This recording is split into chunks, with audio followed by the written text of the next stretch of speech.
मैं खुद वापस जा सकता हूं। भले ही मैंने ऐसा कहा, लेकिन सेलेस्ट फिर भी खड़ी हो गई। सच कहूं तो मुझे कोई गंभीर समस्या नहीं है। मैं कल तक ठीक हो जाऊंगा। मैंने उसे इतनी जल्दी देखा। उसने सिर्फ पजामा पहना हुआ था और वो वाकई बहुत खूबसूरत लग रही थी। वो मुझे नीचे तक छोड़ने आई। नीचे अंकल थॉर्नटन सोफे पर बैठकर कॉल कर रहे थे। हमें नीचे आते देख उन्होंने फोन रख दिया। इतनी जल्दी जा रहे हो नेथन? मैंने सिर हिलाया। Good bye uncle Thornton. Uncle Thornton ने आगे कहा, तुम थोड़ी देर और क्यों नहीं रुकते? बस आज रात यहीं रुक जाओ। मैं तुम्हारे लिए एक कमरा तैयार करवा देता हूं। कल मैं तुम्हें स्कूल छुड़वाने का इंतजाम कर दूंगा। सेलेस्ट और मैं एक ही स्कूल में नहीं जाते थे और यहां से लेकवुड हाई वाकई काफी दूर था। जरूरत नहीं है अंकल थॉर्नटन। अगर मैं अभी वापस जाता हूं तो सोने का बिल्कुल सही समय होगा। सेलेस्ट मुझे लिविंग रूम से बाहर तक छोड़ने आई। मेरी फैमिली का ड्राइवर पहले से ही बाहर इंतजार कर रहा था। बटलर ने विनम्रता से मेरे लिए कार का दरवाजा खोला। अपना ख्याल रखना यंग मास्टर क्रेन। मैंने सेलेस्ट की तरफ देखा। अच्छे से आराम करना। मैं कल तुमसे मिलने आऊंगा। ये सुनकर सेलेस्ट की आंखों में नरमी आ गई। ठीक है, वहां पहुंचकर मुझे मैसेज करना। जैसे ही उसने बोलना खत्म किया, मैंने उसे गले लगा लिया। सेलेस्ट एकदम जम गई, हिलने की हिम्मत नहीं हुई। एक पल बाद वो बोली। मैंने उसे छोड़ दिया। मेरी आंखें चमक रही थीं। मुझे खुद नहीं पता क्यों, बस तुम्हें इस तरह देखकर मेरा मन तुम्हें गले लगाने का किया। तुम मुझसे नफरत तो नहीं करती, है ना? मुझे ऐसा कहते सुनकर सेलेस्ट थोड़ी हैरान रह गई। नहीं, वो मुझसे नफरत कैसे कर सकती थी? वो बस मेरी दयालुता की आदी होने से डर रही थी। और एक दिन मैं पीछे हट जाऊंगा या सेरीना के साथ सुलह कर लूंगा। वो मुझे वापस पाने के लिए कुछ भी कर सकती थी, लेकिन क्या तब मैं उससे नफरत करूंगा? वो खुद को कंट्रोल करने की कोशिश कर रही थी। मैं मुस्कुराया। तो फिर मैं चलता हूं। बटलर, कृपया सेलेस्ट का अच्छे से ख्याल रखना ताकि वो जल्दी ठीक हो जाए। बटलर ने चुपके से अपनी युवा मालकिन की ओर देखा। मैं रखूंगा यंग मास्टर क्रेन। मैं कार में बैठ गया और थॉर्नटन एस्टेट से निकल गया। खिड़की के बाहर रात के नज़ारे देख रहा था। सेलेस्ट के बारे में सोच रहा था। अपने मरने से पहले के बारे में सोच रहा था। हालांकि वो खुद नहीं आई थी, लेकिन वो थोड़ी सी कोमलता मुझे सुकून देने के लिए काफी थी। कम से कम मरने से पहले मैं अकेला और बेसहारा नहीं था। उस किराए के कमरे में अभी भी कोई था जिसे मेरी परवाह थी। मैं घर पहुंचा और मिसेस पॉटर पहले से ही गेट पर इंतजार कर रही थीं, मुझे वापस लौटते देख। यंग मास्टर वापस आ गए। मैंने सिर हिलाया। क्या पापा घर आ गए? वो आ गए हैं और आपका इंतजार कर रहे हैं। मैंने दरवाजे से अंदर कदम रखा और अपने पिता रिचर्ड क्रेन को देखा, जो गंभीर चेहरे के साथ सोफे पर बैठे थे। मैं उनके पास गया। डैड, रिचर्ड क्रेन ने ऊपर देखा। तुम वापस आ गए। अंकल थॉर्नटन का फोन आया था कि तुम उनके यहां रुकना चाहते हो और आज घर नहीं आओगे। मैंने जवाब दिया, ऐसा कैसे हो सकता है? अगर मुझे घर आने में देर होती है तो मैं खुद आपको बताऊंगा। मैं किसी और से कॉल नहीं करवाऊंगा। अंकल थॉर्नटन को जरूर कोई गलतफहमी हुई होगी। रिचर्ड क्रेन ने कहा।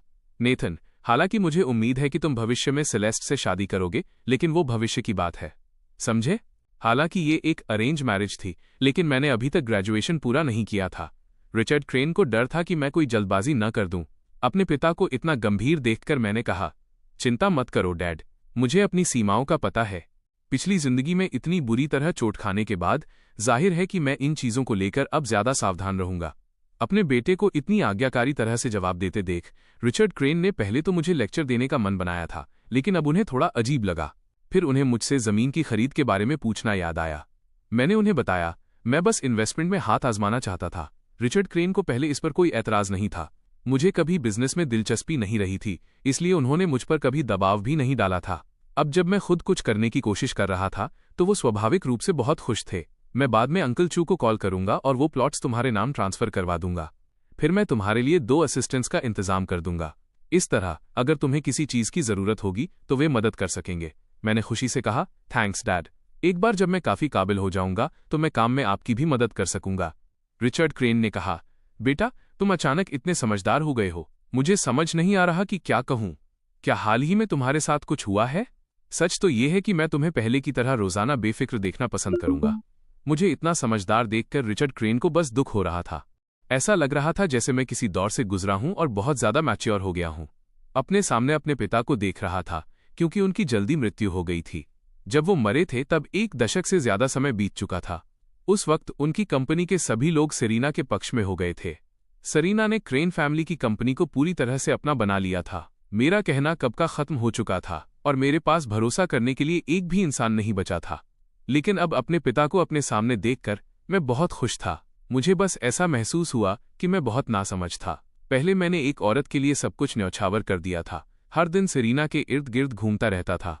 बाद में जब मैं आपसे मिलना चाहता था तो मुझे पता चला कि बहुत देर हो चुकी है।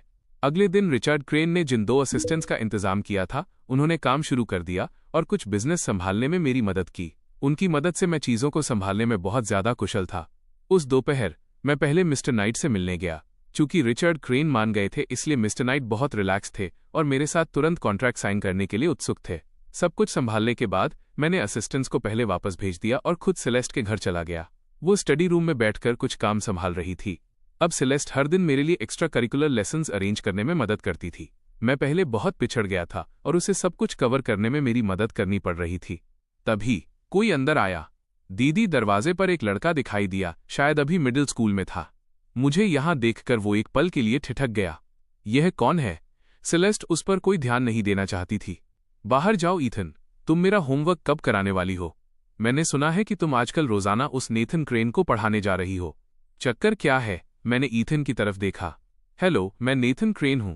ईथन ने मुझे एक उलझन भरे भाव से देखा। तो वो तुम हो? तुम ही हो जो हमेशा मेरी बहन को दुखी करते हो, वो जो सेरीना को पसंद करता है और फिर भी मेरी बहन का मंगेतर बनना चाहता है। ईथन बहुत नाखुश लग रहा था। उसकी मेरे बारे में बहुत खराब राय थी। उसे नहीं पता था कि उसके पिता क्या सोच रहे थे, जो मेरे जैसे किसी व्यक्ति की शादी उसकी बहन से कराना चाहते थे। सेलेस्ट खड़ी हुई और सीधे ईथन का कॉलर पकड़कर उसे दरवाजे से बाहर निकाल दिया। मैंने हैरान होकर ये नज़ारा देखा। क्या वो तुम्हारा भाई है? सेलेस्ट ने जवाब दिया। मेरे चाचा का बेटा है। मेरे चाचा और चाची का तलाक हो रहा है, इसलिए वो कभी कभी यहाँ आता है। ईथन ने जो अभी कहा था वो मैंने अनसुना नहीं किया था। मैंने सेलेस्ट की तरफ देखा। उसने कहा, मैं हमेशा तुम्हें दुखी करता हूं, ऐसा कब हुआ? मेरा सवाल सुनकर सेलेस्ट ने मेरी ओर देखा। उसकी बकवास मत सुनो, ऐसा कभी नहीं हुआ। नेथन, कल से तुम यहां मत आना।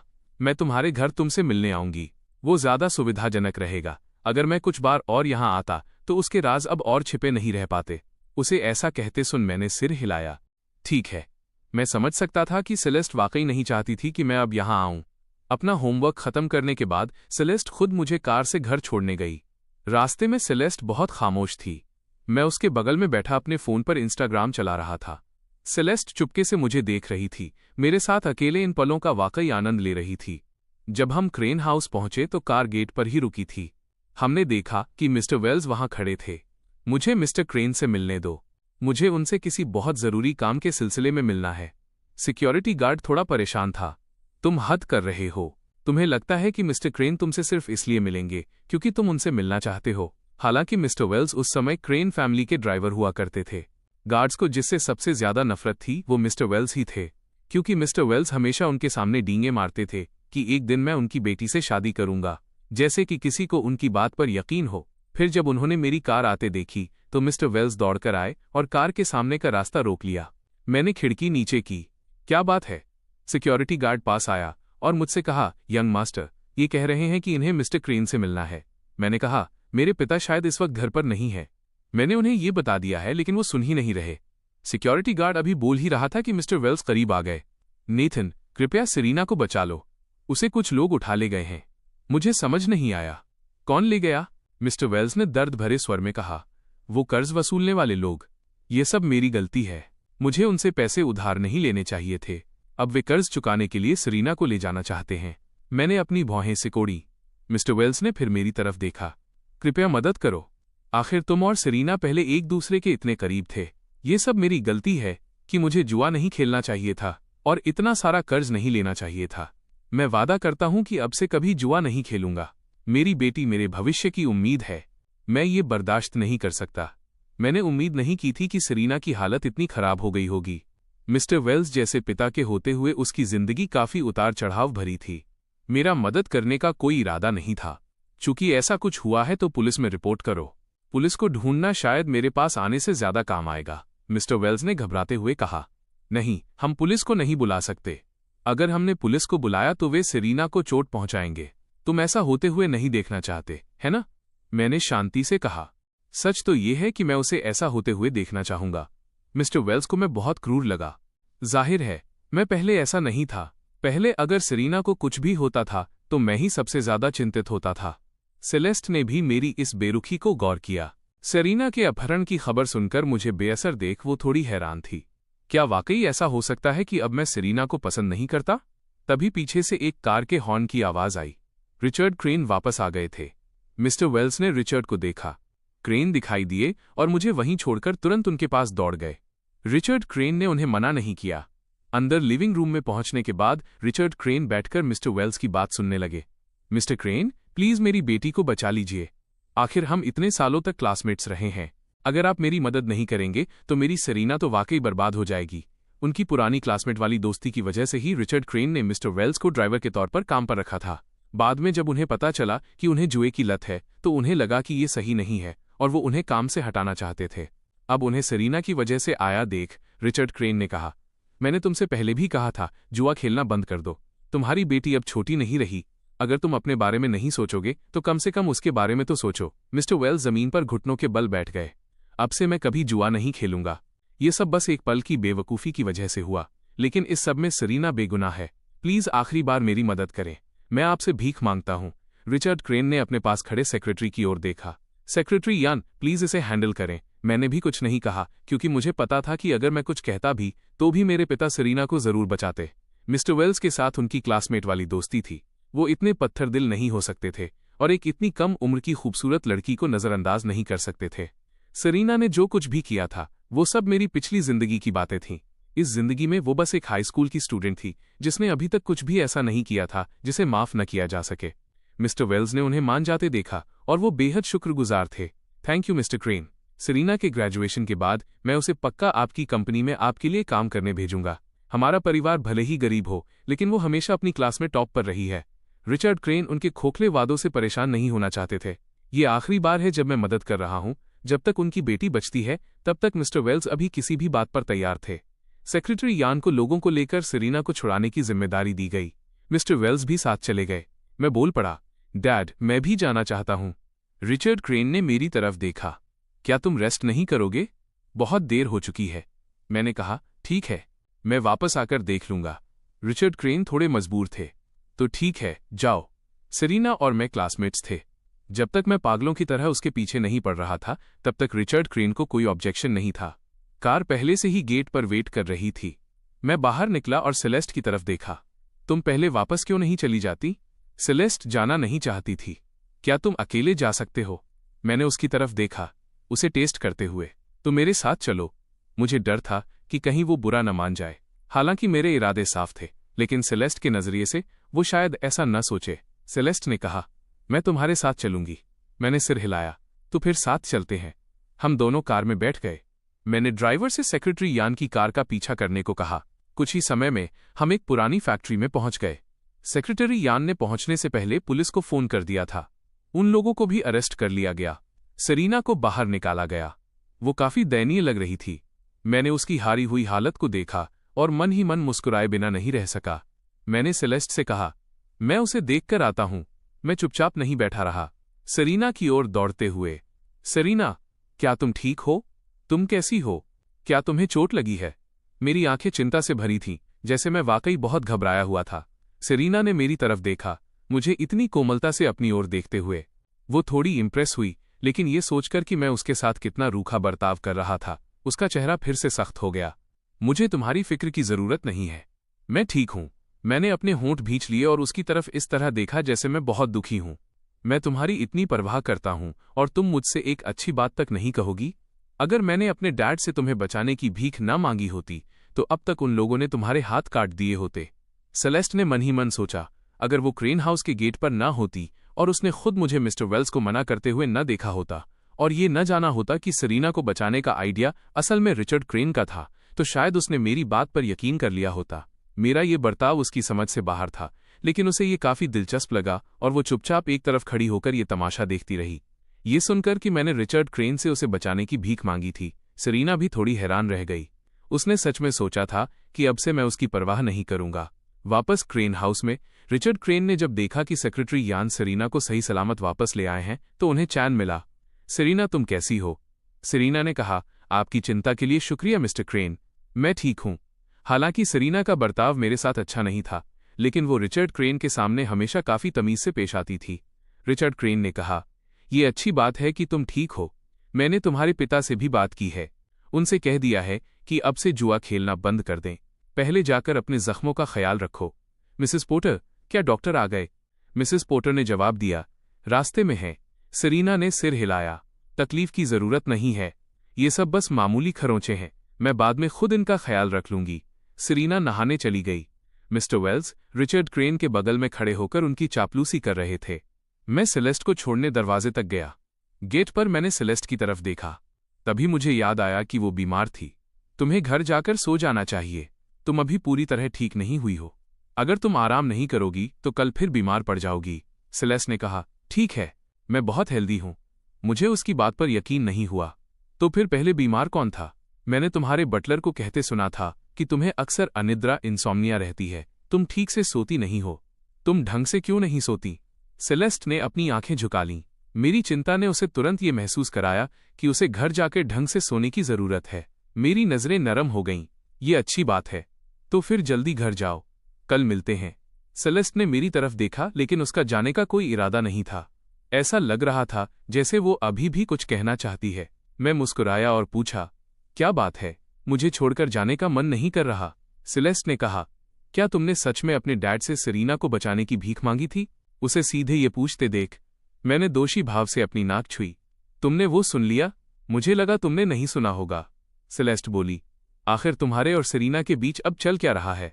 मैंने बेपरवाही से कहा, मुझे नहीं पता कि तुम्हें ये कैसे समझाऊं। जो भी हो, मैं अब सेरीना को पसंद नहीं करूंगा। मैं बस उसके मजे लेना चाहता हूं। सेलेस्ट ने सिर हिलाया। मैं समझ गई। ये जानकर कि मेरे और सेरीना के बीच कुछ नहीं था, उसे सुकून मिला। तो फिर मैं चलती हूं। मैं कल तुमसे मिलने फिर आऊंगी। जाओ। मैं उसे कार तक छोड़ने गया और कार के पास खड़े होकर धीरे से हाथ हिलाया। सेलेस्ट को विदा करने के बाद मैं आखिरकार अंदर गया। सेरीना नहाकर बाहर आ चुकी थी। उसके हाथों और बाहों पर जख्म थे। उसने मिसेस पोर्टर से घर का मेडिसिन बॉक्स लाने को कहा और खुद अपना इलाज करने लगी। मैंने देखा सेरीना को खुद दवा लगाने में दिक्कत हो रही थी, तो मैंने कहा, क्या मैं इसे लगा दूं? सेरीना ने मेरी तरफ एक नज़र डाली। मैं बैठ गया, उसके हाथ से दवा ली और उसके जख्मों पर लगाना शुरू कर दिया। मिस्टर वेल्स पास ही खड़े ये नज़ारा देख रहे थे। उनके चेहरे पर काफी संतुष्टि थी। ऐसा लग रहा था कि सेरीना को चोटिल देखकर मेरा दिल फिर से पिघल गया है। उन्होंने कहा था ना कि मैं उनकी बेटी को वाकई रिजेक्ट नहीं कर सकता। मिस्टर वेल्स खड़े हुए। मैं आज पहले घर निकल जाता हूं। कल मुझे काम पर भी जाना है। अभी अभी रिचर्ड क्रेन ने उनके लिए एक सिक्योरिटी गार्ड की नौकरी का इंतजाम किया था। सेरीना बोली, डैड, मैं भी आपके साथ वापस चलती हूं। मिस्टर वेल्स ने उसे देखा। तुम वापस क्यों जाओगी? यहीं रुको। क्या कल तुम्हारा स्कूल नहीं है? यंग मास्टर क्रेन के साथ जाओ। उनका अच्छे से ख्याल रखना। मिस्टर क्रेन तुम्हारे लिए इतने अच्छे रहे हैं। बेहतर होगा कि तुम अब यंग मास्टर क्रेन को और परेशान न करो। सेरीना को थोड़ा अजीब लगा। रिचर्ड क्रेन ने उसकी हिचकिचाहट देखी और कहा, सेरीना, तुम यहीं रुक जाओ। अब वापस जाने के लिए बहुत देर हो चुकी है। काफी परेशानी होगी। सेरीना ने रिचर्ड क्रेन की तरफ देखा। वो थोड़ी शर्मिंदा थी। मेरे पिता ने आपको फिर से तकलीफ दी है। रिचर्ड क्रेन ने आह भरी। कोई बात नहीं, तुम्हारे पिता जुआ खेलते रहते हैं। तुम्हारे लिए भी ये आसान नहीं रहा है। बस अपनी पढ़ाई पर ध्यान दो। अब से तुम्हारी ट्यूशन फीस मैं दूंगा। तुम्हारे ग्रेड्स अच्छे हैं। पारिवारिक मामलों की वजह से खुद को बर्बाद मत करो। सेरेना ने सिर हिलाया। मैं अपनी पूरी कोशिश करूंगी। बस मिस्टर क्रेन मेरे लिए इतने अच्छे रहे हैं कि मुझे नहीं पता मैं आपका एहसान कैसे चुकाऊंगी। रिचर्ड क्रेन ने कहा, ग्रेजुएशन के बाद एहसान चुकाने की बात मत करना। अगर तुम मेरी कंपनी ज्वाइन करना चाहती हो तो ठीक है, अगर नहीं चाहती तो भी कोई बात नहीं। उनके पास इन छोटे मोटे पैसों की कोई कमी नहीं थी। रिचर्ड क्रेन ने अभी बोलना खत्म किया था कि जब मैं सेरीना को दवा लगा रहा था, मेरे हाथ में मौजूद कॉटन स्वाब जोर से उसके जख्म पर चुभ गया। सेरीना दर्द से कराह उठी और मुझे घूर कर देखा। तुम इतने अनाड़ी क्यों हो? सिर्फ दवा लगा रहे हो और जख्म में इतना दर्द कर दिया। मैंने दवा लगाना खत्म किया। तभी सेरीना ने रिचर्ड क्रेन की तरफ देखकर सिर झुकाया। Thank you Mister Crane. Richard Crane की कंपनी में जगह मिलना कोई बुरी बात नहीं थी। बहुत से लोग वहां जाना चाहते थे, लेकिन जा नहीं पाते थे। रिचर्ड क्रेन ने अपनी बात पूरी की और हमें हमारे हाल पर छोड़कर ऊपर आराम करने चले गए। सेरीना को दवा लगाने के बाद मैंने मिसेस पोर्टर से दवा वापस रखने को कहा। मैंने सेरीना की तरफ देखा। क्या तुम चल सकती हो? क्या तुम्हें मेरी मदद चाहिए? सेरीना का बर्ताव बहुत रूखा था। जरूरत नहीं है, मैं खुद चल सकती हूं। मैंने उसे देखा और अफसोस के साथ एक लंबी सांस ली। सेरीना ने अपनी भौहें सिकोड़ी। तुम किस बात पर आहें भर रहे हो? मैं पछतावे में दिख रहा था। अच्छी बात है कि तुम्हारे पैर नहीं टूटे, वरना बहुत अफसोस होता। सेरेना ने मेरी तरफ देखा। उसे ऐसा क्यों लग रहा था कि मैं इसलिए निराश था क्योंकि उसके पैर नहीं टूटे थे? सेरेना ऊपर के कमरे में नहीं गई, बल्कि नौकरों वाले हिस्से सर्वेंट्स क्वार्टर्स में चली गई, जहां वो पिछली बार रुकी थी। सेरेना दरवाजे पर पहुंची। उसने मुझे अपनी ओर घूरते देखा और थोड़ा चिढ़ गई। तुम मेरा पीछा क्यों कर रहे हो नेथन? ये मत सोचना कि तुमने मेरी मदद की है तो मुझे तुम्हारा शुक्रिया अदा करना पड़ेगा। अब मेरा एक बॉयफ्रेंड है। उसे ऐसा कहते सुन मैंने उसकी तरफ एक नज़र डाली। अच्छा, ऐसा है क्या? लेकिन मुझे जहां तक याद है, आज स्कूल में ब्रैंडन ने तुम पर बिल्कुल ध्यान नहीं दिया था। जैसे ही मैंने ये कहा, सेरेना को याद आया कि ब्रैंडन अभी भी नाराज था, क्योंकि उसने मुझसे सुलह नहीं की थी और मेरे अच्छे इरादों को ठुकरा दिया था। इसलिए ब्रैंडन अभी भी उसे भाव नहीं दे रहा था। वो उसके मैसेज का जवाब नहीं देता था और स्कूल में उसे ठीक से देखता तक नहीं था। ये तुम्हारा मामला नहीं है। ये सोचकर कि उसने मुझ पर एक एहसान लिया है, सेरेना सीधे कमरे में जाकर दरवाजा बंद करने के बजाय मुझसे कुछ पल तमीज से बात करने लगी। जाओ, जाके आराम करो। मैंने उसकी तरफ देखा। क्या मैं ब्रैंडन को बुलाऊं ताकि वो तुम्हारा ख्याल रख सके? सेरेना ने रूखेपन से मना कर दिया। जरूरत नहीं है, यह मेरे और उसके बीच की बात है। तुम दखल मत दो। मैंने कहा, लेकिन तुम्हारा ख्याल रखने वाला कोई नहीं है सेरेना। सच तो ये है कि अब मैं तुम्हारे उसके साथ होने से नाराज नहीं हूं। जब तक तुम अच्छे से रह रही हो मुझे सुकून है। क्या ब्रैंडन दरियादिल नहीं बन रहा था? क्या यही वजह नहीं थी कि सेरेना उसे पसंद करती थी? जब तक मैं किसी को पसंद नहीं करता, मैं भी दरियादिल बन सकता हूं। सेरेना को उम्मीद नहीं थी कि मैं ऐसा कर सकता हूं। मैंने फिर कहा, ठीक है, अब मैं तुम्हें और परेशान नहीं करूंगा। मैं सोने जा रहा हूं। इतना कहकर मैं उदास होकर मुड़ गया। सेरेना को तुरंत मेरी वजह से ग्लानि, गिल्ट महसूस होने लगी। मैं अपने बिस्तर पर लेट गया और मुझे सेलेस्ट का मैसेज मिला। मैं घर पहुंच गई हूं। मैं मुस्कुराया और रिप्लाई किया, ठीक है, गुड नाइट। सेलेस्ट ने एक और मैसेज भेजकर पूछा, वो कैसी है? मैंने जवाब दिया, अभी सो गई है। अपनी जान बचाने वाले के प्रति सेरेना का बर्ताव अब थोड़ा बेहतर लग रहा था। हालांकि उसका ड्रामा क्वीन वाला अंदाज अभी भी कायम था, फिर भी ये पहले से थोड़ा बेहतर ही था। अगले दिन सेरेना और मैं साथ स्कूल गए। क्योंकि वो घायल थी, मेरे पिता ने ड्राइवर से उसे रास्ते में साथ ले जाने को कहा था। स्कूल पहुंचने से पहले ही मैंने ड्राइवर को गाड़ी रोकने के लिए कहा। मैंने सेरेना की तरफ देखा। बाहर निकलो। सेरेना ने मेरी तरफ ऐसे देखा जैसे मैं उसे बाहर निकाल रहा हूं। मैं मुस्कुराया, बिल्कुल नहीं। हालांकि मैं उसे वाकई बाहर निकाल रहा था, लेकिन क्या मैं ये मान सकता था? मैंने पहले ही एक बहाना सोच लिया था और मेरा चेहरा और भी मासूम बन गया। क्या होगा अगर तुम्हारा बॉयफ्रेंड हमें स्कूल के गेट पर साथ देख ले? तुम नहीं चाहोगी कि वो हमारे रिश्ते को लेकर कोई गलत फहमी पाले, है ना? जैसे ही मैंने ये बात छेड़ी, सेरेना को लगा कि मेरी बात में दम है। उसने दरवाजा खोला और बाहर निकल गई। उसे बाहर निकलते देख मैं मन ही मन मुस्कुराया और ड्राइवर से चलने को कहा। पहले मैं उसे पसंद करता था, इसलिए हमेशा कल्पना करता था कि वो एक महान इंसान है। अब देखने पर पता चला कि वो इतनी स्मार्ट भी नहीं थी। स्कूल पहुंचकर मैं कार से उतरा। ब्रैंडन ने मुझे देखा और पास आया। Nathan, good morning. पास खड़े क्लासमेट्स ने ब्रैंडन को देखा और उसकी तारीफ करने लगे। वाह, ब्रैंडन कितना अच्छा है। नेथन उसके साथ इतनी बदतमीजी करता है और वो नाराज तक नहीं होता। उन दिमाग से पैदल लोगों की बातें सुनकर मुझे समझ नहीं आया कि क्या कहूं। ऐसे लोग अगर भविष्य में ठगे नहीं गए तो वो सबसे पहले बेवकूफ बनने वालों में से होंगे। मैंने ब्रैंडन से कहा, मैं अभी रास्ते से आ रहा था तो मैंने सेरेना को देखा। ऐसा लग रहा था कि उसे चोट लगी है। क्या तुम उसे जाकर देखना चाहोगे? ब्रैंडन ने अपनी भौहें सिकोड़ी। अंदाजा लगाना मुश्किल नहीं था कि यह जरूर सेरेना के पिता से जुड़ा मामला होगा। उसने मुझसे कहा, क्या अभी भी तुम्हारे और सेरेना के बीच सुलह होने की कोई गुंजाइश है? मैंने ब्रैंडन की तरफ देखा, जो जिद पर अड़ा था कि मैं सेरेना से सुलह कर लूं। वो वाकई इतना जिद्दी था कि मेरा भी मन किया कि मैं उस पर फिदा हो जाऊं। मैंने आह भरी, मेरे चाहने या न चाहने से क्या फर्क पड़ता है? उसके दिल में तो सिर्फ तुम ही हो, है ना? ब्रैंडन ने अपनी बात जारी रखी। नाथन, जब तक तुम चाहोगे मैं तुम्हारी मदद करूंगा। मैं मुस्कुराया। फिर तो तुम बहुत दयालु हो। मेरी तरह सेरेना की मदद करने के लिए भी मुझे वाकई तुम्हारा शुक्रिया अदा करना चाहिए। सेरेना ने ब्रैंडो को देखा और उसके पास गई। ब्रैंडन ने उसे देखा और उसका चेहरा ठंडा पड़ गया। उसने सीधे उसे नजरअंदाज कर दिया। सेरेना को झटका लगा, लेकिन उसने हार मानने से मना कर दिया और उसके पीछे पीछे चलने लगी। तुम मुझसे नाराज क्यों रहते हो? ब्रैंडन ने कहा। तुमने मेरी बातों को गंभीरता से नहीं लिया। तुमने मेरी कोशिशों को कुछ नहीं समझा। तुम्हें पता ही नहीं कि मैं नाराज क्यों हूं। सेरेना ने उसे ऐसा कहते सुना और उसकी ओर देखा। तुम मुझे इतनी बुरी तरह से दूर धकेलना चाहते हो? ब्रैंडन ने उसे ऊपर से नीचे तक देखा। मैं ये सब सिर्फ तुम्हारी भलाई के लिए कर रहा हूं। खुद को देखो। अगर नेथन आसपास होता तो क्या तुम्हें चोट लगती? क्या तुम्हें बस दुख झेलना ही पसंद है? उसे डांटने के बाद ब्रैंडन ने एक लाचार चेहरा बनाया। सेरीना, तुम्हें चोटिल देखकर मेरा दिल किसी और से ज्यादा टूटता है। मैं सिर्फ तुम्हारा भला चाहता हूं। तुम्हारे लिए मैं खुद को नीचा दिखाने को भी तैयार हूं। तुम समझती क्यों नहीं? ब्रैंडन के रूखेपन से सेरीना के मन में जो थोड़ी कड़वाहट आई थी वो उसके इन शब्दों से शांत हो गई। ब्रैंडन ने आह भरी, जैसे उसका दिल टूट गया हो। अगर तुम नेथन से सुलह नहीं करती तो चलो ब्रेकअप कर लेते हैं। अगर वो इसी तरह चलती रही तो वो खुद को उससे दूर कर लेना बेहतर समझता था, ताकि कहीं उसके परिवार की मुश्किलें उसे प्रभावित न करें। उसके पास मेरी तरह पैसे नहीं थे कि वो सेरीना के जुआरी पिता का कर्ज उठा सके। ब्रैंडन सीधे सेरीना को छोड़कर चला गया। मैं उसके पास गया और सेरीना की तरफ देखा। क्या हुआ? वाकई झगड़ा हो गया? ब्रेकअप होने वाला है क्या? इस पल सेरीना की नजर मुझ पर पड़ी। क्या तुमने उससे कुछ कहा? मैंने मासूमियत से उसकी तरफ देखा। फिर से मेरे बारे में? हाँ, जरूर। आसमान और जमीन को दोष दो। अब तुम मुझे भी दोष दे रही हो।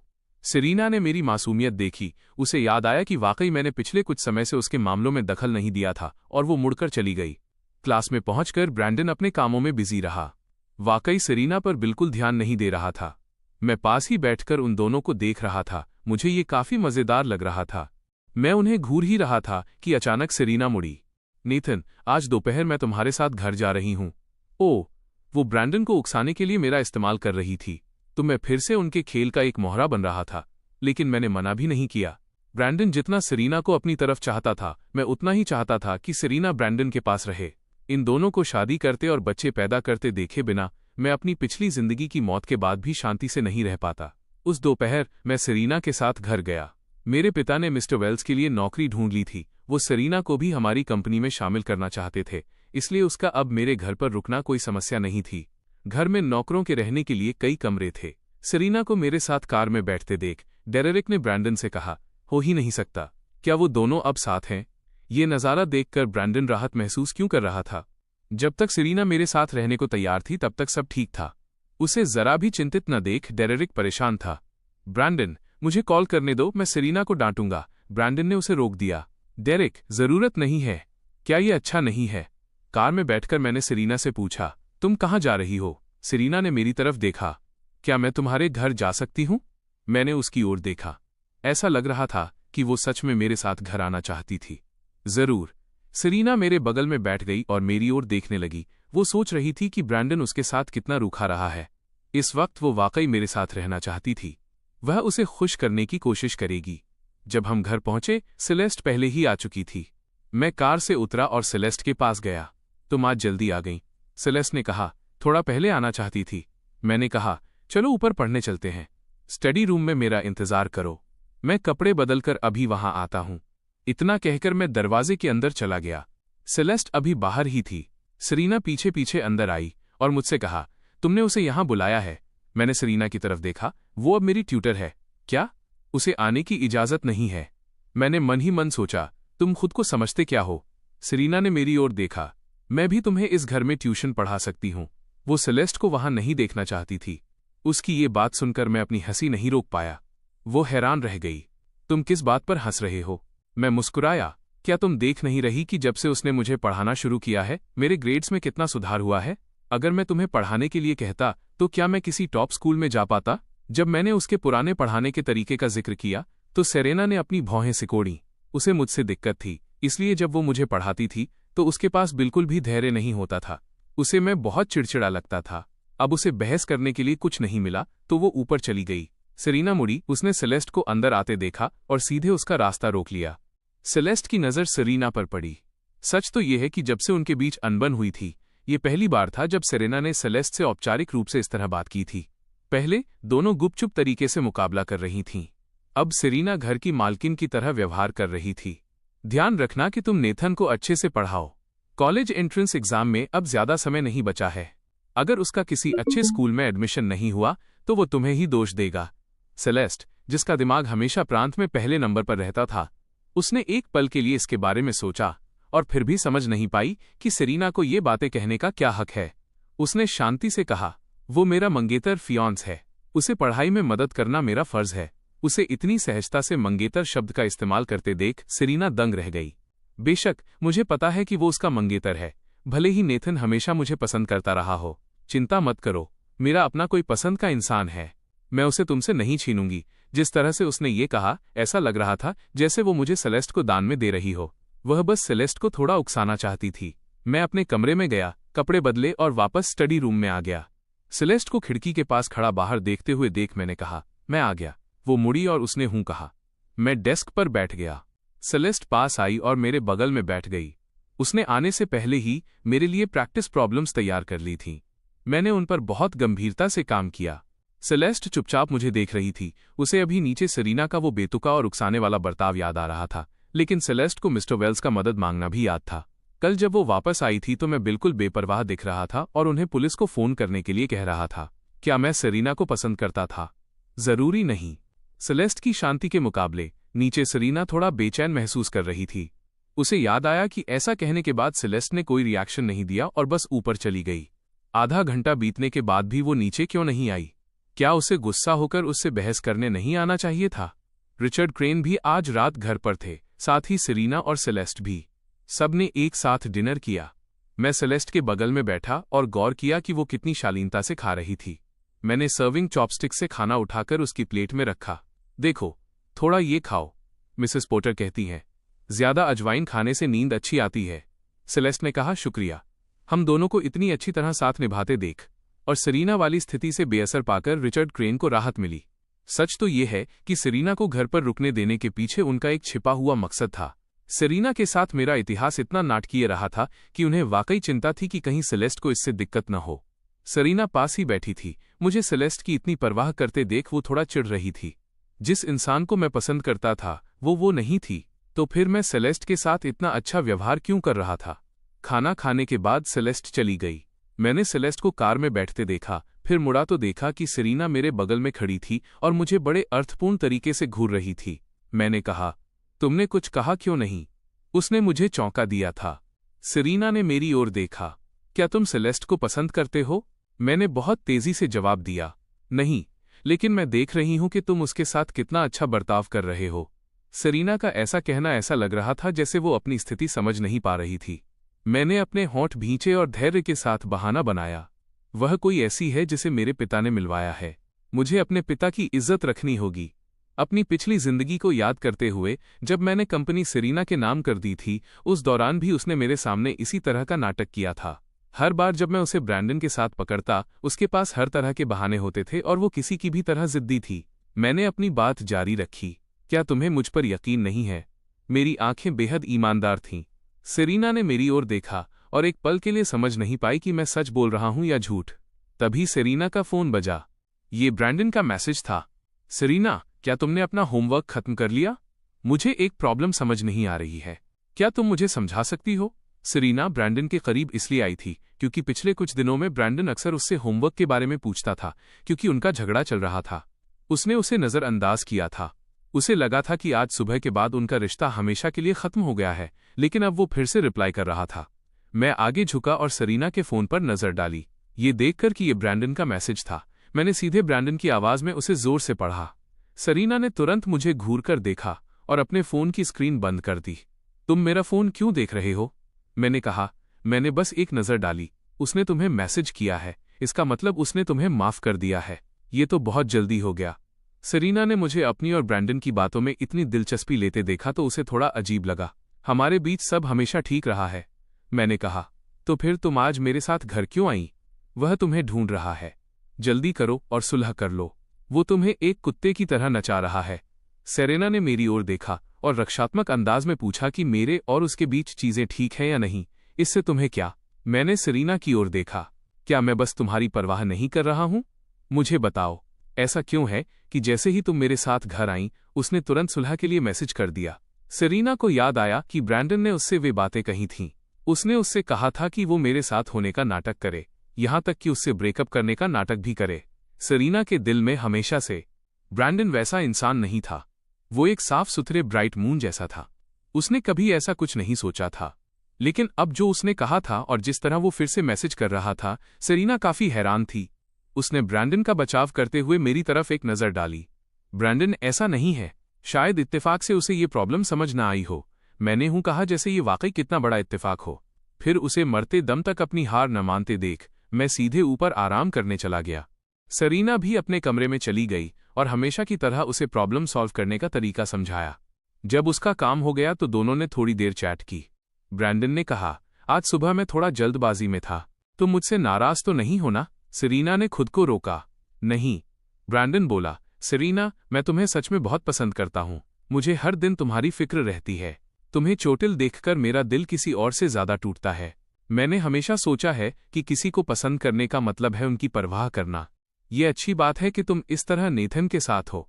उसने आखिरकार तुम्हें स्वीकार किया। ये बहुत मुश्किल था। क्या तुम प्लीज उसे अब और नाराज नहीं करोगी? उसे लगातार नेथन के बारे में बात करते देख सरीना को समझ नहीं आ रहा था कि वो उसे पसंद करता है या नेथन को। वो उसके साथ रहने के बजाय मेरे साथ ही रहे तो बेहतर है। उसने ब्रैंडन के मैसेज का जवाब देना बंद कर दिया और सीधे सो गई। अगली सुबह सरीना और मैं साथ स्कूल गए। आज सरीना कार से जल्दी नहीं उतरी और मेरे साथ ही स्कूल पहुंची। मैंने कार में बैठे बैठे उसकी तरफ देखा। तुम्हें देखे जाने का डर नहीं है? सरीना मुस्कुराई। क्या तुम खुश नहीं हो कि मैं तुम्हारे साथ हूं? मैंने अपना हाथ हिलाया। किसी ऐसे के साथ रहना जिसका बॉयफ्रेंड हो, मुझे इसमें कोई दिलचस्पी नहीं है। मुझे डर है कि लोग मुझे होम रेकर, घर तोड़ने वाला कहेंगे। सेरेना ने मुझे नजरअंदाज किया और कार से उतर गई। मैं भी उसके पीछे बाहर निकला। स्कूल के लोगों ने जब हम दोनों को फिर से साथ देखा तो उन्हें हैरानी हुई क्योंकि ब्रैंडन उसके साथ नहीं था। सब सोचने लगे कि क्या सेरेना ने ब्रैंडन को छोड़ दिया है। मेरे मामले में उन्होंने तुरंत सोच लिया कि सेरेना एक सोशल क्लाइंबर रुतबे के लिए पीछे भागने वाली है। उनके मन में काफी नफरत थी। दोनों क्लास में दाखिल हुए। ब्रैंडन ने सेरेना को देखा। उसकी आंखें पानी की तरह नरम थीं, कल की कड़वाहट का नामो निशान नहीं था। उसकी नजरों से मिलते ही सेरेना ने हमेशा की तरह कोई जवाब नहीं दिया। उसने मेरे बैठने का इंतजार किया और फिर मेरे बगल में बैठ गई। उसके इस ठंडे बर्ताव ने ब्रैंडन को चौंका दिया। सेरेना नाखुश क्यों लग रही थी? कुछ दिन इसी तरह गुजरे। सेरेना हर दिन मेरे साथ रहती थी। खासकर ब्रैंडन के सामने वो मेरे प्रति बहुत गर्मजोशी दिखाती थी। हालांकि मुझे पता था कि वो ये सब ब्रैंडन को उकसाने के लिए कर रही थी और मेरा एक औजार की तरह इस्तेमाल कर रही थी, लेकिन मैंने इस पर बहस करना जरूरी नहीं समझा। मैं बस यही चाहता था कि लोग देखें कि सेरेना मेरे सामने एक कुत्ते की तरह कैसे बर्ताव करती है। दोपहर में मैंने सेरेना को एक छोटे बगीचे ग्रोव की तरफ जाते देखा और मैं भी पीछे हो लिया। मैंने देखा ब्रैंडन वहां खड़ा था। सेरेना, क्या तुमने अब से मुझे नजरअंदाज करने का फैसला कर लिया है? मैंने अपने हाथ बांध लिए और बेरुखी से ये नजारा देखने लगा। पिछली जिंदगी में मैं इतना स्मार्ट नहीं था और कई चीजें नहीं देख पाता था। अब जब मुझे आखिरकार मौका मिला था तो मैं देखना चाहता था कि ब्रैंडन सेरेना को कैसे हैंडल करता है। सेरेना अभी भी ब्रैंडन से नाराज थी, इसलिए ब्रैंडन को खुद उसके पास आते देख उसे अंदर से काफी संतुष्टि महसूस हुई। उसने अपनी ठुड्डी ऊपर उठाई। क्या तुमने ही मुझसे उसके साथ रहने और उसे नाराज न करने के लिए नहीं कहा था? अगर मैं तुम्हारे बहुत करीब आ गई और वो नाराज हो गया तो? सेरेना की बात सुनकर ब्रैंडन काफी दुखी लग रहा था। ये मेरी ही गलती है, सेरेना ने रूखेपन से कहा। तो फिर तुमने मुझे यहां क्यों बुलाया? ब्रैंडन ने अपना सिर झुका लिया। बस तुम्हारी थोड़ी याद आ रही थी। तुम्हें नेथन के साथ रहने के लिए मैंने सिर्फ इसलिए कहा था क्योंकि मैं चाहता था कि तुम ठीक रहो। मुझे लगा था कि मैं अपनी भावनाओं पर काबू पा लूंगा, पर मैं नहीं कर पा रहा। इतना कहने के बाद उसकी आंखें लाल हो गईं। मैंने मन ही मन सोचा, शानदार, अगर ब्रैंडन एक्टर नहीं बना तो ये टैलेंट की बर्बादी होगी। सेरेना को तो भूल ही जाओ। यहां तक कि मैं भी थोड़ा भावुक हो गया था। बेशक, सेरेना उसे सुनने के बाद काफी देर तक खामोश रही। अब वो उस पर उतनी नाराज नहीं थी। उसका लहजा थोड़ा नरम हो गया। अगर मैं नेथन के साथ नहीं रहती तो क्या तुम तब भी मेरे साथ रहोगे? सेरेना की बात सुनकर ब्रैंडन ने उसे उलझन में देखा। तुम्हारा क्या मतलब है?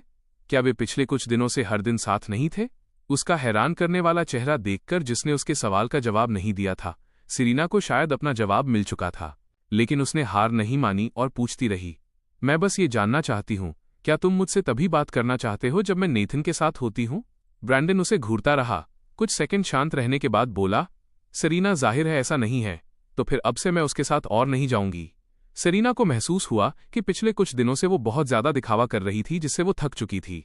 हर दिन उसे क्रेन हाउस जाना पड़ता था, मेरे चेहरे के हाव भाव पढ़ने पड़ते थे और ये देखना पड़ता था कि मैं सेलेस्ट के साथ कितना करीब हूँ। हालांकि मैंने कहा था कि ये सब बस नाटक है, फिर भी उसे ये सब देखना अच्छा नहीं लगता था। उसने ये नतीजा निकाला कि शायद ऐसा इसलिए है क्योंकि वो सेलेस्ट से बहुत नफरत करती है। वो मुझे उसके साथ अच्छा बर्ताव करते हुए बिल्कुल नहीं देखना चाहती थी। अगर ब्रैंडन के साथ मुकाबला करने की बात ना होती तो वो खुद को इस सब में नहीं झोंकती। मैं बस तुम्हारे साथ रहना चाहती हूँ। मुझे कोई और पसंद नहीं है। मैं उसके साथ नहीं रहना चाहती। उसकी ये बात सुनते ही ब्रैंडन का चेहरा तुरंत ठंडा पड़ गया। इसका क्या मतलब है? वो फिर से नेथन से ब्रेकअप करना चाहती थी। वो अपनी सारी इज्जत दांव पर लगाकर और नेथन को नाराज करके वापस पुराने दिनों में जाना चाहती थी। सेरेना आगे बढ़ी और उसने उसका हाथ पकड़ लिया। ब्रैंडन, मैं सच में हर दिन तुम्हारे साथ रहना चाहती हूँ।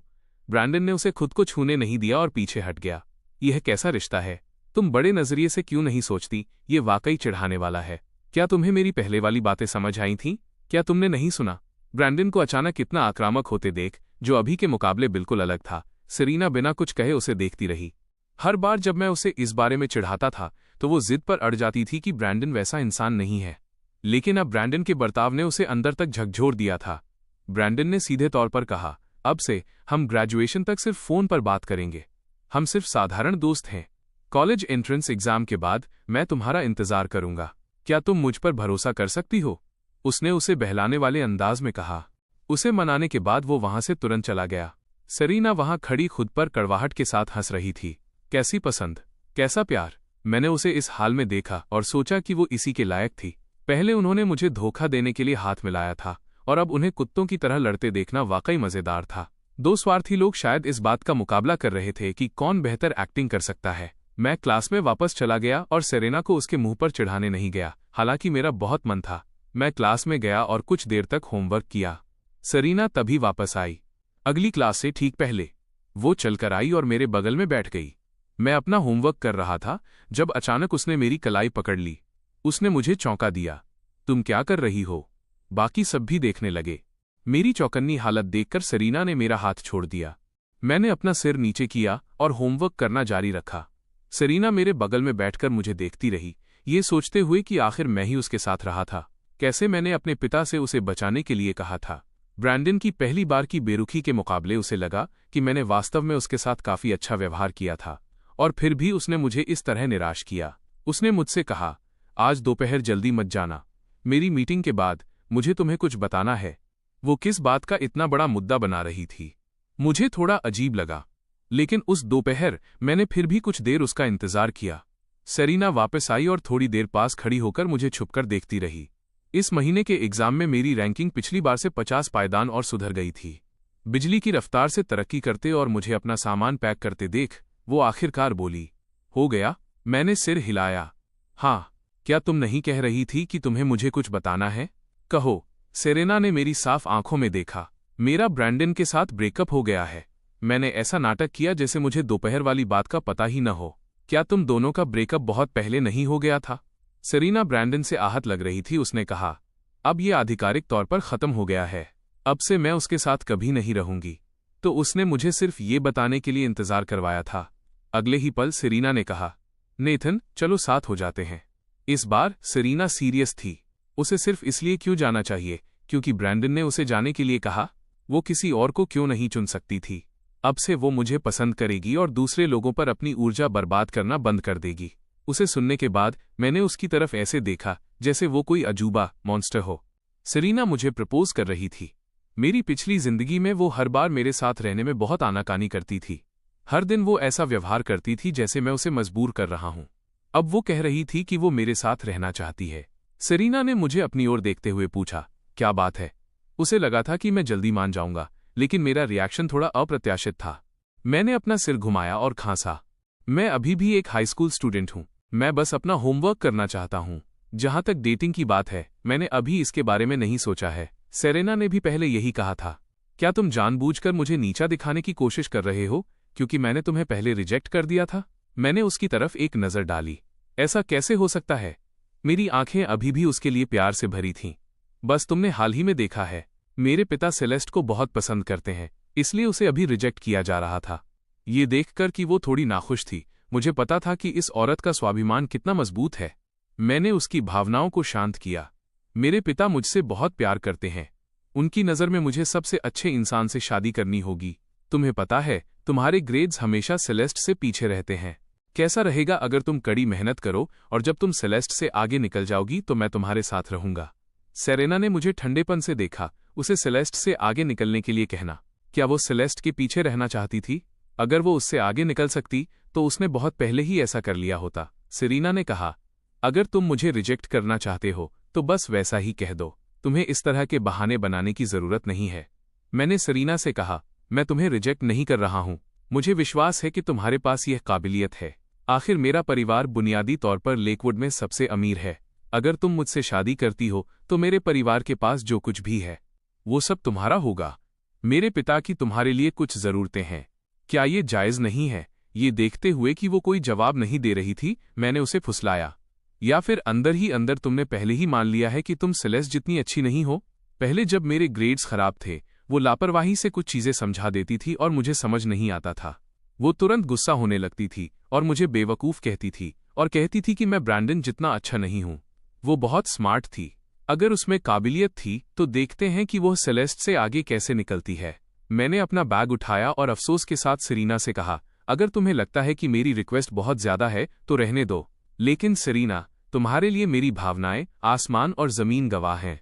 तुम्हारे साथ एक ही कॉलेज में एडमिशन लेने के लिए मैं अभी अपनी पूरी कोशिश कर रहा हूं। तुम्हारे और सेलेस्ट के बीच का अंतर उतना बड़ा नहीं है।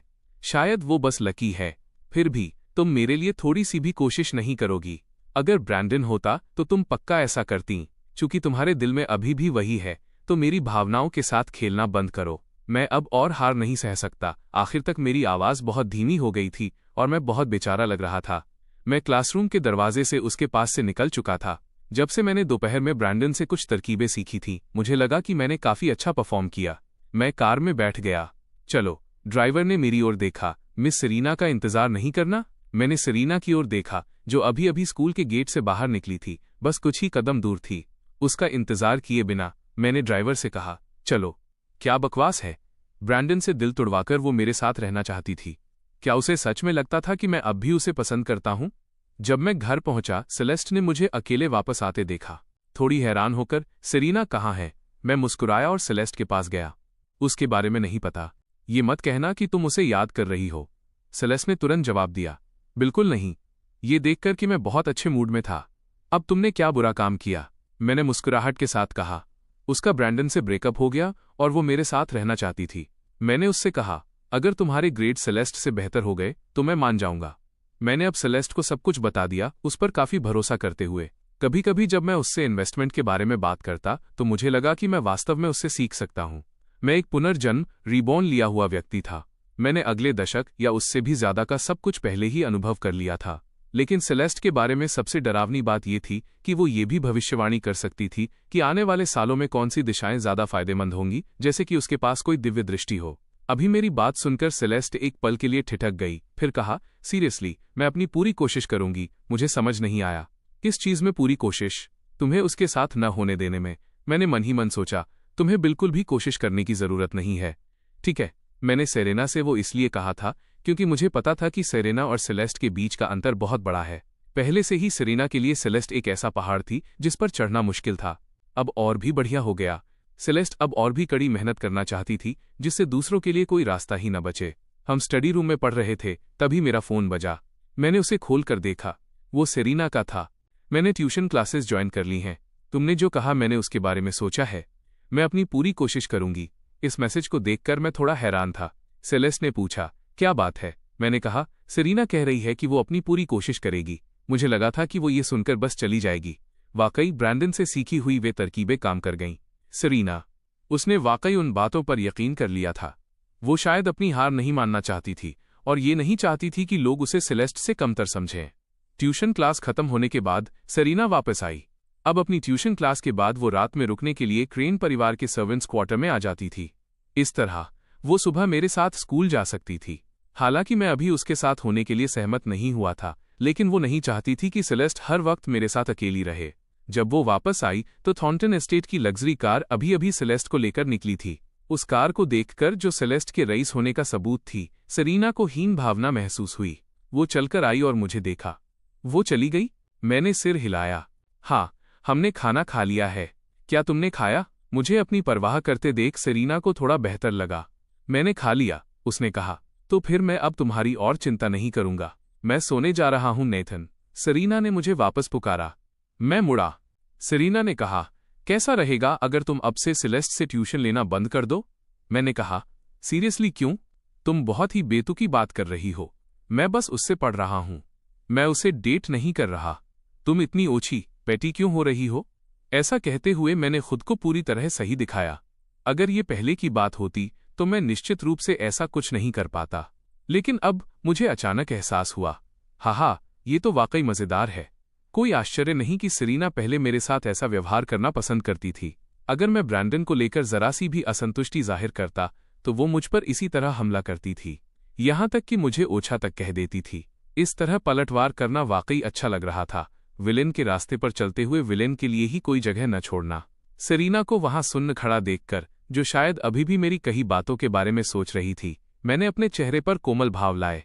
मैं बस यही उम्मीद करता हूं कि मैं अपने ग्रेड्स थोड़े सुधार सकूं।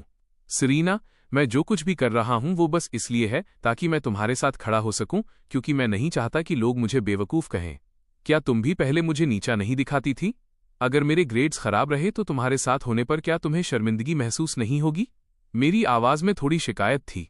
सेरेना पलटकर बहस करना चाहती थी, लेकिन मुझे इतना आहत देखकर उसे तुरंत ग्लानि महसूस हुई। I am sorry. मैं लाचारी के साथ कड़वाहट भरी मुस्कान मुस्कुराया। मैं तुम्हें दोष नहीं देता। कोई भी बेवकूफ को पसंद नहीं करता। मैं बस तुम्हारे लिए कड़ी मेहनत करना चाहता हूं ताकि खुद का एक बेहतर वर्जन बन सकूं। सेरेना मेरी बातों में आ गई। उसे लगा कि वो वाकई थोड़ी बेतुकी बात कर रही थी। मैं समझती हूं। मैं बस इस बात से परेशान हूं कि कहीं सेलेस्ट तुम्हें पसंद न करने लगे। उसे इन चीजों की चिंता करते देख मैंने कहा, वो नहीं करती। सेरेना ने पूछा, तुम इतने यकीन से कैसे कह सकते हो? मैंने आह भरी। क्या तुम्हें सच में लगता है कि अमीर बच्चे सब बेवकूफ होते हैं? उसके पास मुझे पसंद करने की क्या वजह है? मैं बहुत बेवकूफ हूं। मैं उससे मुकाबला कैसे कर सकता हूं? अगर मेरे पिता न होते तो वो मेरी तरफ देखना भी पसंद नहीं करती। ये आखिरी जुमला सेरेना ने वाकई मान लिया। सेलेस्ट बेवकूफ नहीं थी। सेरेना की नजरें धीरे धीरे नरम हो गईं। ठीक है, जाओ आराम करो। अब मैं तुम्हारी और उसकी बातों में दखल नहीं दूंगी। उसे अपनी बातों से मना लेने के बाद मैंने गुड नाइट कहा और अपने कमरे में चला गया। इसके बाद के समय में सेरेना अपनी पार्ट टाइम जॉब पर जाने लगी। काम के बाद वो वापस क्रेन हाउस में रुकने के लिए आती थी। मेरे पिता को इस पर कोई आपत्ति नहीं थी। मैंने भी सेरेना को घर में रुकने से नहीं रोका। बहुत सी औरतें कह सकती हैं कि वे तुम्हारे लिए मर सकती हैं, लेकिन जब उन्हें सच में कुछ छोड़ना पड़ता है तो वे 1 इंच भी पीछे नहीं हटती। जल्द ही फाइनल एग्जाम्स का समय आ गया। इस दौरान सेरेना पैसे बचा रही थी। सुबह के वक्त वो अभी भी मेरे साथ स्कूल जा सकती थी, लेकिन शाम को नहीं। रात में काम के बाद वो पब्लिक ट्रांजिट लेकर वापस क्रेन हाउस आती थी। लेकवुड में सर्दियों की शामें काफी ठंडी होती थीं। लाइफ काफी मुश्किल थी। ब्रैंडन ने सोचा था कि सेरेना उसके पास आएगी, लेकिन उसे पता चला कि मेरे साथ स्कूल जाने के अलावा उसका ब्रैंडन से कोई इंटरेक्शन ही नहीं था। वो उसे पूरी तरह से एक स्ट्रेंजर की तरह ट्रीट कर रही थी। फिर एक दोपहर वो मेरे सामने ही सेरेना से एक प्रॉब्लम पूछने आया। सेरेना, क्या तुम मुझे ये प्रॉब्लम समझा सकती हो? सेरेना ने मना कर दिया। अभी मेरे पास टाइम नहीं है। वो गंभीरता से कुछ लिख रही थी और उसने अपना सिर तक नहीं उठाया। ब्रैंडन उसके पास खड़ा होकर उसे देखने लगा। वो काफी हर्ट लग रहा था। मैं मुस्कुराया। क्या प्रॉब्लम है? लाओ, मैं तुम्हें समझा देता हूं। जैसे ही मैंने ये कहा, ब्रैंडन ने मेरी तरफ ऐसे देखा जैसे मैं कोई जोक हूं और कहा, अगर तुम नहीं चाहती तो रहने दो। मैंने बस देखा कि तुम दोनों के बीच आजकल कोई बातचीत नहीं हो रही है। मुझे लगा शायद तुम्हारे रिलेशनशिप में कोई प्रॉब्लम है, इसलिए सोचा कि माहौल थोड़ा हल्का कर दूं। ब्रैंडन मेरी बात सुनकर मेरे पास बैठ गया और सेरेना से बोला, सेरेना, न्यू ईयर आने वाला है। इस साल तुम छुट्टियां कहां बिता रही हो? क्या अपने होम टाउन जा रही हो? सेरेना ने रूखेपन से कहा, नहीं जा रही। ब्रैंडन ने पूछा, तो क्या तुम न्यू ईयर क्रेन हाउस में ही मनाओगी? उसने मेरी तरफ क्यूरियस होकर देखा। पहले सेरेना हमेशा मेरे घर पर ही न्यू ईयर मनाती थी। इस पल सेरेना ने मेरी तरफ एक नज़र देखा। इस साल मैं तुम्हारे साथ न्यू ईयर मनाऊंगी।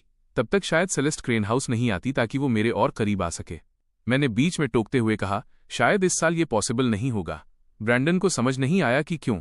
मैंने अपनी नाक को टच किया। मैंने डैड से प्रॉमिस किया है कि इस साल मैं छुट्टियों के लिए न्यूयॉर्क जाऊंगा। सेरेना ने मुझे सरप्राइज होकर देखा। मैंने उसे इस बारे में नहीं बताया था। मैंने हाँ में सिर हिलाया। हाँ, दरअसल कुछ दिन पहले की बात है। मैंने सेलेस्ट से पूछा था कि वो छुट्टियां कहाँ बिता रही हैं। सेलेस्ट ने कहा कि वो न्यूयॉर्क जा रही है और उसने मुझसे पूछा कि क्या मैं भी साथ चलना चाहता हूं। मैं मान गया। हम एग्जाम्स के बाद जाने वाले थे, लेकिन जाहिर है मैं ये नहीं कह सकता था कि ये सेलेस्ट का आइडिया था। आखिर मुझे सेरेना के सामने अभी भी नाटक तो करना ही था। ब्रैंडन ने जलन के साथ मेरी तरफ देखा। ये तो बहुत अच्छा है। मैं कभी नहीं गया। उसने गैस किया कि शायद सेरेना भी मेरे साथ जाएगी। काश वो भी हमारे साथ जा पाता। मैंने उसकी तरफ देखा। चलो साथ चलते हैं। ब्रैंडन ने मुझे हैरानी से देखा। सच में? मैंने दरियादिली दिखाते हुए कहा, मुझे प्लेन टिकट के पैसे ट्रांसफर कर दो और मैं किसी से कहकर तुम्हारे लिए भी बुकिंग करवा दूंगा। मैं होटल बुक करने में भी हेल्प कर सकता हूं। आखिर हम दोस्त हैं, इसमें कोई परेशानी वाली बात नहीं है। फॉर्मेलिटी मत करो। ब्रैंडन एक पल के लिए रुक गया, फिर पूछा, प्लेन टिकट कितने का है? मैंने जवाब दिया, आने जाने की टिकट के लिए इकोनॉमी क्लास शायद 3000 से ऊपर की होगी, लेकिन मैं हमेशा बिजनेस क्लास में ट्रैवल करता हूं। फ्यूल सरचार्ज मिलाकर ये करीब 5000 के आसपास होगा। ब्रैंडन ने मुझे शॉक होकर देखा। इतना महंगा? मैं बिल्कुल नॉर्मल लग रहा था। छुट्टियों के पास प्लेन टिकट्स के रेट्स और भी बढ़ जाते हैं। बेहतर होगा कि कोई बुकिंग में हेल्प कर दे। ब्रैंडन वो प्राइस सुनकर दंग रह गया। तो फिर रहने दो, मैं नहीं जाऊंगा। जाने के लिए 5000। उसके माता पिता की कुल मासिक तनख्वाह भी इतनी नहीं थी। उसने शुरू में सोचा था कि मैं पैसे दूंगा। सेरीना इतने समय से मेरे साथ थी, फिर भी उसे कोई लाभ नहीं मिला था। ब्रैंडन को थोड़ा चिड़चिड़ापन महसूस हुआ।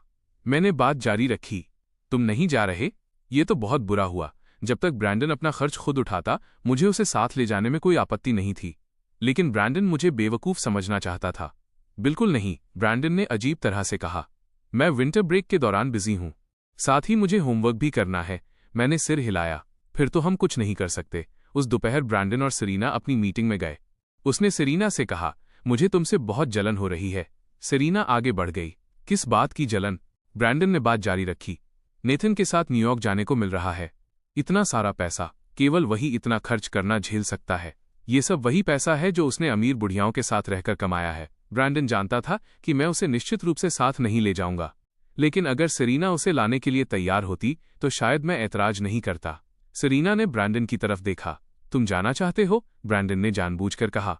मैं भी उसे देखना चाहूंगा, पर रहने दो। मैं एक टॉप स्कूल में एडमिशन लेने के बाद खुद जाऊंगा। उसने अपनी बात पूरी की और एक बनावटी मुस्कान दी।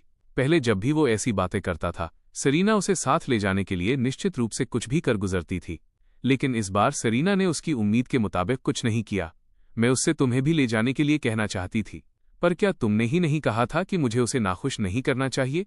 ब्रैंडन ने सेरीना को सुना और सुन रह गया। इसका मतलब ये था कि अब से उनकी किसी भी एक्टिविटी में वो शामिल नहीं होगा। अब वो उससे नाता तोड़ना चाहती थी। ब्रैंडन ने सेरीना को मेरे साथ रहने के लिए इसलिए कहा था ताकि वो पैसे कमा सके, इसलिए नहीं कि वो मेरे साथ मजे करे और ये भूल जाए कि वो जी रहा है या मर रहा है।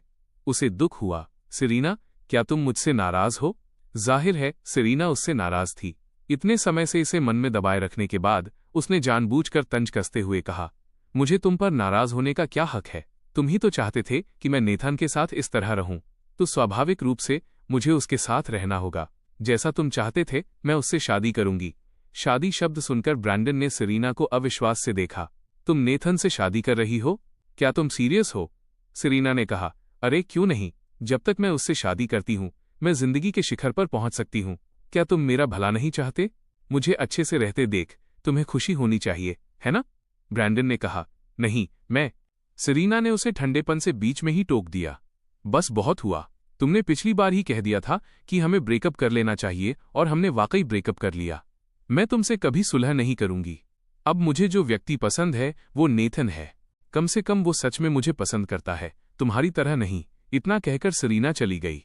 ब्रैंडन उसे जाते हुए देखता रहा। अचानक उसे थोड़ी घबराहट महसूस हुई। क्या वो उसे छोड़ने वाली थी?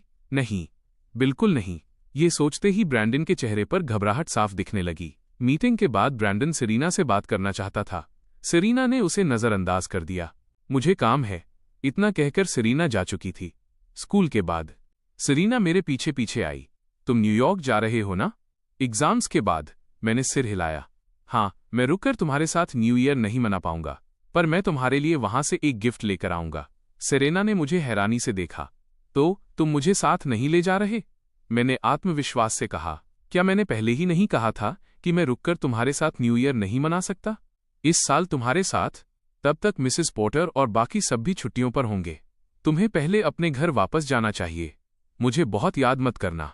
इतना कहने के बाद मैं कार के सामने रुक चुका था। फिर मैं पहले जा रहा हूं। इस पल सेरीना के चेहरे के हाव भाव बहुत खराब थे। उसने अभी अभी ब्रैंडन को बताया था कि वो मेरे साथ न्यूयॉर्क जा रही है और अब मैं कह रहा था कि मैं उसे साथ नहीं ले जा रहा हूं। सेरीना को तुरंत चिड़चिड़ापन महसूस हुआ। नेथन, जो तुमने पहले साथ होने के बारे में कहा था, क्या वो अभी भी मायने रखता है? मैंने कहा, बेशक मायने रखता है। एग्जाम्स आ रहे हैं, अपने एग्जाम्स पर ध्यान दो। तुम सेलेस्ट से आगे निकल सकती हो, है ना? लेकिन आज सेरीना में अचानक दिमाग आ गया था।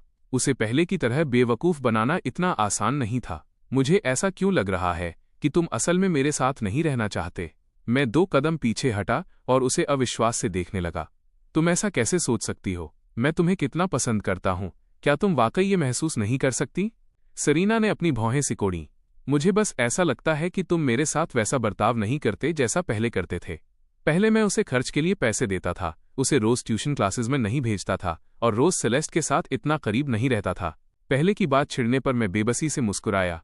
अगर तुम्हें लगता है कि पसंद करने का मतलब मेरा पहले जैसा होना है, तुम्हारे और ब्रैंडन के लिए नौकर बनना, तो मैं वाकई वैसा नहीं कर सकता। सेरीना डर गई कि कहीं मैं नाखुश ना हो जाऊं और सफाई देने लगी। मुझे तुमसे वो सब करने की जरूरत नहीं है। मैं बस ये जानना चाहती हूं कि क्या तुम मुझे पसंद करते हो? मैंने सादगी से कहा। क्या मैंने तुम्हें पहले ही नहीं बताया है? जब तक तुम्हारे एग्जाम के स्कोर सेलेस्ट से बेहतर होंगे, मैं तुम्हारे साथ रहूंगा। उसने पूछा। अगर मैं उससे आगे नहीं निकल पाई तो? मैंने अपने होंठ भींचे और सीधे बात बदल दी। मुझे बाद में कहीं जाना है, तुम्हारे साथ नहीं रुक सकता। अगर कोई बात है तो हम आज रात घर पर बात करेंगे। मैं मुड़ा और कार में बैठ गया। मैंने कार में बैठकर सेरीना पर एक नज़र डाली। उसे वहां खड़े मुझे देखते हुए काफी बेचारा सा पाया। मैंने सीधे ड्राइवर को चलने के लिए कहा, उसकी कोई परवाह नहीं की। उसके साथ अब ऐसा बर्ताव करना वैसा ही था जिसकी वो हकदार थी। ड्राइवर मुझे इंपीरियल होटल ले गया। स्कूल खत्म होने से पहले मैंने सेलेस्ट से यहां मिलने का इंतजाम किया था। मिस्टर नाइट ने कहा था कि उनके होटल में अभी ताज़ा सीफूड आया है और मुझे उसे चखने के लिए बुलाया था। मैं खाने का शौकीन था और जैसे ही मैंने सुना कि तट से मैंटिस झींगा, मैंटिस श्रिम्प मंगवाए गए हैं, मैं तुरंत वहां पहुंच गया। अपनी पिछली जिंदगी में बीमारी की वजह से मैं बहुत सी चीजें नहीं खा पाता था और क्योंकि मेरे पास पैसे नहीं थे, मैं चाहकर भी नहीं खा सकता था। अब जब मैं वापस आ गया था तो जाहिर है मुझे अपना ख्याल अच्छे से रखना था। जब मैं पहुंचा, सेलेस्ट वीआईपी रूम के बाहर खड़ी थी। उसने अभी अभी एक कॉल खत्म की थी। मैंने उसकी तरफ देखा और पूछा, क्या ईथन आ गया है? सेलेस्ट ने अपनी भौहें सिकोड़ी। हाँ, मुझे उसे यहाँ क्यों बुलाना पड़ा? पिछली बार जब हम मिले थे तो मेरे प्रति ईथन का रवैया बहुत खराब था। सेलेस्ट को उससे दिक्कत थी। मैंने कहा, आखिरकार वो तुम्हारा भाई है। वो मुझे पहले से ही पसंद नहीं करता। मैं उसे यहाँ हमारे रिश्ते को बेहतर बनाने के लिए बुला रहा हूँ। ये सुनकर कि मैं ईथन के साथ अपने रिश्ते सुधारना चाहता हूँ, सेलेस्ट थोड़ी हैरान थी। तुम पिछली बार वाली बात को लेकर नाराज नहीं हो? मैं हल्का सा मुस्कुराया। नाराज नहीं हूँ। वो गलत नहीं था। मैं वाकई पहले काफी बेवकूफ था। सबको पता था कि मैं सेरीना को पसंद करता हूँ और उसका पालतू कुत्ता बना हुआ हूँ। इसके अलावा अगर मेरी तुम्हारे भाई से नहीं बनेगी तो क्या होगा अगर मैं किसी दिन तुमसे शादी कर लूं और तुम बीच में फंस जाओ? क्या वो अजीब नहीं होगा? सेलेस्ट मुझे घूरने लगी। तो क्या तुम मुझसे शादी करने का प्लान बना रहे हो? वाकई? इससे पहले कि सेलेस्ट कुछ बोल पाती, मैंने उसकी आस्तीन पकड़ ली। चलो चलें, मुझे बहुत भूख लगी है। मैंने वीआईपी रूम का दरवाजा धकेला और अंदर चला गया। ईथन वहां बैठा अपने पिता से फोन पर बात कर रहा था। मुझे और सेलेस्ट को अंदर आते देख उसने जल्दी से फोन काट दिया। वो मुझे तिरस्कार से देख रहा था, जैसे उसे कोई फर्क नहीं पड़ता। मैंने उसका अभिवादन किया। ईथन, याद हूं मैं? हम पिछली बार मिले थे। ईथन ने मेरी ओर देखा। उसकी आवाज ठंडी थी। बेशक याद है। तुमने मुझे यहां क्यों बुलाया?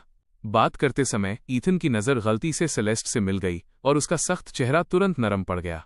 अगर सेलेस्ट की हैसियत उनके परिवार में सबसे ऊपर ना होती तो वो दीदी के कहने पर यहां कभी नहीं आता। वो धमकियों के आगे झुकने वाला नहीं था। अंकल थॉर्नटन अपने बेटे के साथ बहुत सख्त थे और उसे पॉकेट मनी देने में बहुत कंजूसी करते थे। इसलिए अक्सर जब ईथन को कुछ खरीदना होता तो वो सेलेस्ट से पैसे मांगता था। मैं ईथन को देखकर मुस्कुराया। बस तुम्हें यहाँ कुछ अच्छा खाना खिलाने के लिए बुलाया है। ईथन ने मुझे घूरकर देखा। मेरे परिवार में किसी चीज की कमी नहीं है। मैंने कहा, ठीक है फिर, बस वहीं बैठे रहो। जब हमारा खाना खत्म हो जाएगा तो तुम्हारी बहन तुम्हें घर छोड़ देगी। मैंने ऑर्डर पूरा किया और वेटर चला गया। कुछ ही देर में लजीज खाने से भरी मेज सज गई। उसे देखकर ही मेरे मुंह में पानी आने लगा। मैंने दस्ताने पहने और सेलेस्ट के लिए एक झींगा छीला। ये सॉल्ट एंड पेपर मेंथिस झींगा बहुत स्वादिष्ट हैं, एक ट्राई करो। सेलेस्ट ने मांस के उस साफ टुकड़े को देखा जो मैंने छीला था और कहा, शुक्रिया।